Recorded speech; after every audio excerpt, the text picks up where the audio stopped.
I'm going to replace this vacuum unit here that's part of the distributor. I've sucked on the pipe that comes out and it just draws air through. The diaphragm that's in there is not functioning, it's not creating a vacuum. So it's not pulling the little lever that advances the ignition. I've bought this from Roby's. It's supposed to be the one that fits my car, which is classed as a Series 4, and it's on Roby's as a Series 4. Making a note of the position of the rotor arm for when it's returned. There's a nick in the base there, and also there looks to be a centre punch. I will not be turning over the engine, and that way hopefully I can just reinstall. The only other thing I'll be removing is this connection there, so I can take the distributor out. That's the unit as I pulled it out. It can only go back in one way or 180 degrees out. That's what it looks like inside. And you can see where it fits into the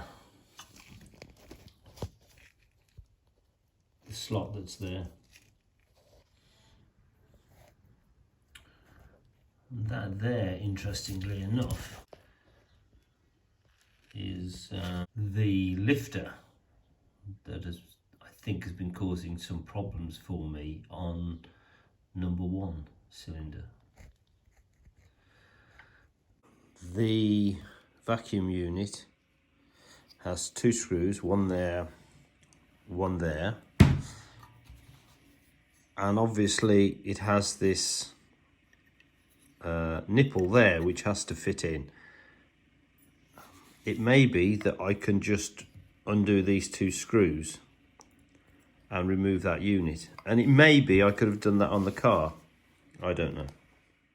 I removed the 2 screws, so I'd got a roll pin just there which goes on the inside. Now, and that roll pin is to, I guess, locate this base plate in the correct position, but also it goes through the vacuum unit. Okay, that's released. It's that pin there, if I just move it, you see it move, that is the nipple on this unit here. On a bit more examination, I can see that there is a second plate underneath that shaft, so there's one above and one below. This is evidently called the reluctor, and I've got the workshop manual, so I can sort of see how it goes together.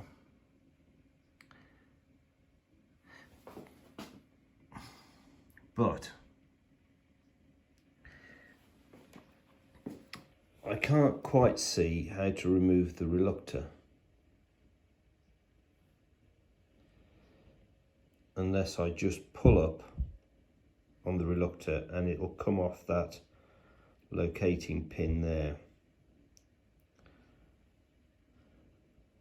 I don't want to damage the reluctor, so I've discovered actually I can pull up on this plate, the one that I've just moved, which hopefully will give me enough room between the 2 plates to release that pin. So with my finger under that plate, I've managed to lift it up and that will now come out. Worth noting the existence of this little bit here, fitted on mine, which fell off. So it's just a little metal piece which fits on here.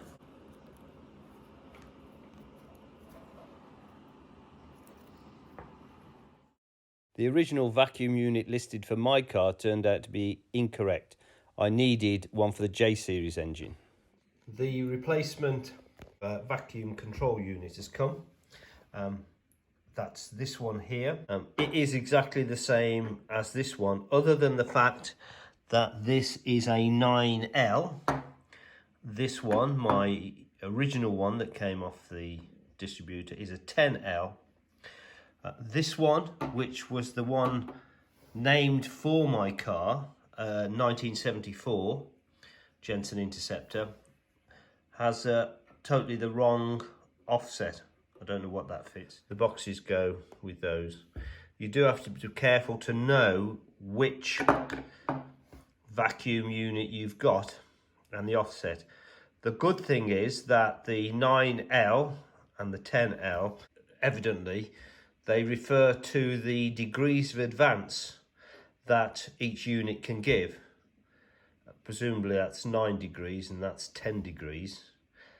I don't think that's going to make any difference at all, given the way these units work, which is principally when the car is at very low revs and idling, that will be pulling a vacuum, quite a high vacuum, and therefore these units operate. And when you're getting to high revs, my understanding is then it's the weights inside that take over from these units, as the vacuum in the manifold and the carburetor is much less at high revs. Another thing I think worth mentioning is I posted on the Jensen's Owners Club site, and there was some good stuff from Andrew P that came through on there. But also I found this, what I think is a really good YouTube video on taking this unit, this electronic distributor, apart. You'd have to search for it or go to the Jensen's Owners Club site and look for that link. And that shows everything you need to know, including what the meaning of these numbers were. I've just started to feed that in between those two plates. With a little fiddling of that plate and the unit, that nipple slotted into place quite easily. That same guy on Classic Mopar Electronic Distributor Explained also shows you how to set the gap.